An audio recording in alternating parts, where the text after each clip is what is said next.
नमस्कार, मैं सुनीति गिरी आज आपके सामने उपस्थित हूं आपके काम की खबर को लेकर, जो सरकार आपको कभी नहीं बताएगी और ना ही गोदी मीडिया और डोगी मीडिया आपको कभी बताएंगे। हमारे देश में दोस्तों भ्रष्टाचार के आरोप में कुछ सेलेक्टिव प्रतिपक्ष के नेताओं में ही दिखाई देता है। बता रही हूं कि भारत के सबसे बड़ी जीवन बीमा कंपनी यानी कि LIC यानी लाइफ इंश्योरेंस कॉरपोरेशन में हिंडनबर्ग के खबर के बावजूद भी LIC, state bank of India, Punjab national bank, bank of Baroda ने अडानी की कंपनी में इन्वेस्ट किए यानी कि शेयर खरीदे। आखिर उस इन्वेस्टमेंट में किसका हाथ था? और अब सभी लोग जान गए हैं कि अमेरिका के आरोप लगाने के बाद भी अडानी के जो शेयर हैं उसमें 22% तक की जो गिरावट है वो दर्ज की गई है।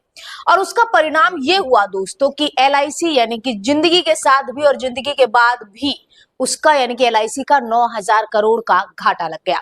इस प्रकार स्टेट बैंक ऑफ इंडिया का भी घाटा हुआ, पंजाब नेशनल बैंक का भी घाटा हुआ, बैंक ऑफ बड़ौदा का भी घाटा हुआ। आखिर ये सब जनता का ही तो पैसा था, चाहे वो डायरेक्ट हो चाहे इनडायरेक्ट के रूप में हो। भारतीय जनता पार्टी का पैसा बर्बाद हुआ। 21 नवंबर को जब ये खबर दोस्तों सामने आई यानी कि 21 नवंबर 2024 को जब ये खबर सामने आई तो अडानी ग्रुप के शेयर में भूचाल सा आ गया और इनमें से इस भारी गिरावट से महज दिन भर में ही अडानी ग्रुप की कंपनियों को 2 लाख करोड़ से भी ज्यादा का नुकसान उठाना पड़ा। इसके साथ ही गौतम अडानी की अमीरों की लिस्ट में जो नाम है वो भी खसक गए। लेकिन गौतम अडानी पर लगे रिश्वत के आरोपों की जांच सिर्फ अडानी के बिजनेस तक ही सीमित नहीं है। LIC को इतना बड़ा झटका लगा। दरअसल दोस्तों LIC ने अडानी ग्रुप की 7 कंपनियों में भारी भरकम निवेश कर रखा था।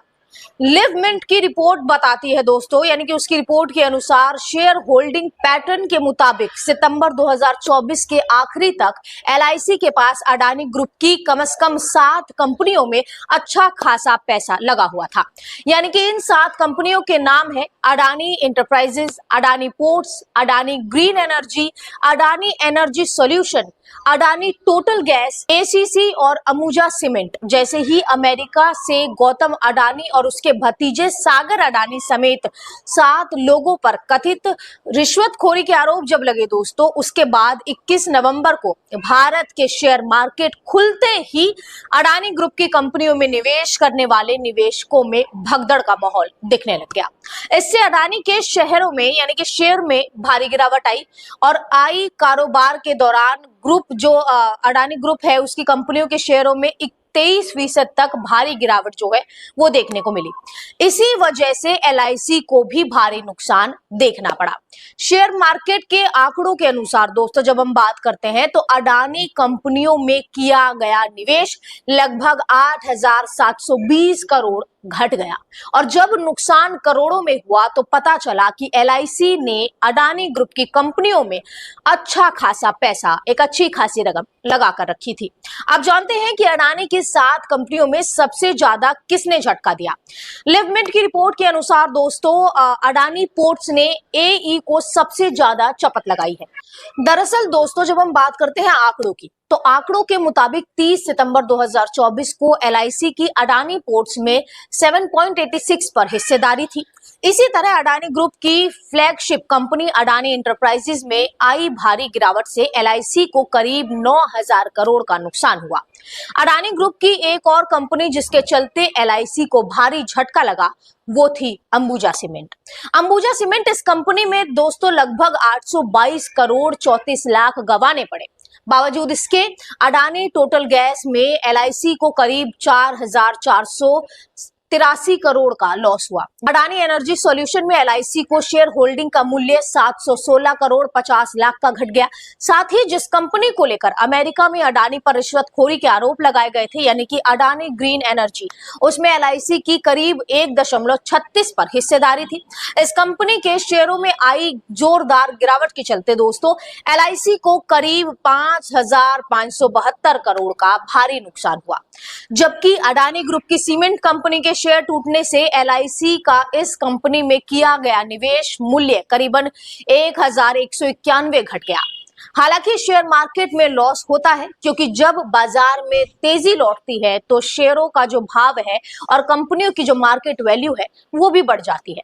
खैर, ये तो हो गई सरकारी बीमा कंपनी यानी कि LIC की बात। अडानी पर लगे कथित घूस देने के आरोप की जो बात सामने आने के बाद LIC के अलावा 21 नवंबर को सरकारी बैंकों को भी भारी नुकसान हुआ है दोस्तों। इकोनॉमिक्स टाइम्स की एक रिपोर्ट में कहा गया कि अडानी ग्रुप को लोन बांटने वाली सरकारी बैंक मसलन state bank of India, Punjab national bank और केनरा बैंक के शेयरों में 21 नवंबर को भारी गिरावट देखने को मिली है।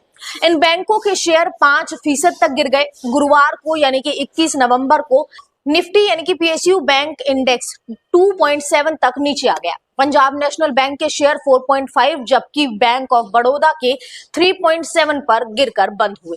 इसी तरह Canara bank, state bank of India के शेयर करीबन 30% तक नीचे आ गए। लेकिन 22 नवंबर को शेयर मार्केट में जोरदार तेजी के बाद इन सरकारी बैंकों के शेयर में अच्छी रिकवरी दिखी।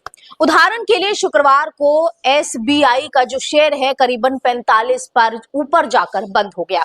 वहीं इकोनॉमिक्स टाइम्स की एक रिपोर्ट बताती है कि अडानी पर अमेरिका में जो आरोप लगे हैं उनकी वजह से देश के सरकारी बैंकों पर शॉर्ट टर्म और लॉन्ग टर्म दोनों तरह का असर पड़ा।